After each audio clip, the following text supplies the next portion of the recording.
বন্ধুসকল আমি এতিয়া গৈ আছোঁ নাৰেংগীৰ আৰ্মি কেম্পলৈ আৰু মোৰ লগত আছে ডিম্পু দা, অৰিন্দম দা, প্ৰাঞ্জিত দা আৰু এজন দাদা আছিলে, দাদাজনৰ মই নাম পাহৰিলোঁ। আৰু প্ৰাঞ্জিত দাক বহুত বহুত ধন্যবাদ যে এই ভিডিঅ'টো বনাব মোক সুবিধা দিয়াৰ বাবে। আৰু ইপিনে আমাৰ ডিম্পু দাই গাড়ী চলাই আছে। আৰু আমি যিজন ব্যক্তিক আমি লগ কৰিব গৈছোঁ সেইজন ব্যক্তি কি নেক্সট লেভেল কাম কৰিছে, মানে আচৰিত হৈ যাব আপোনালোকে দেখিলে, আপোনালোকৰ মূৰ নষ্ট হৈ যাব। আৰু ভিডিঅ'টোৰ মাজতে মই নিজকেও কেপচাৰ কৰিলোঁ। আৰু সেইজন হোৱাইট টি চাৰ্ট পিন্ধাজনেই হ'ল প্ৰাঞ্জিত দা।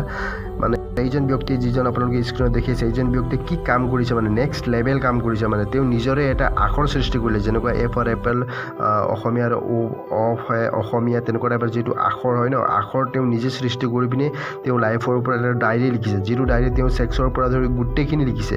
আৰু এই ভাষাটো সৃষ্টি কৰাৰ কাৰণেই হ'ল যে তেওঁৰ সেই ডায়েৰীটো বেলেগে পঢ়িব বুলি ভয়ত তেওঁ নিজে আখৰ সৃষ্টি কৰি লৈছে। ভাবকচোন কি মানে কেনেকুৱা কাম কৰিছে, মানে কেনেকুৱা কাম, আৰু আখৰখিনি এনেকুৱা।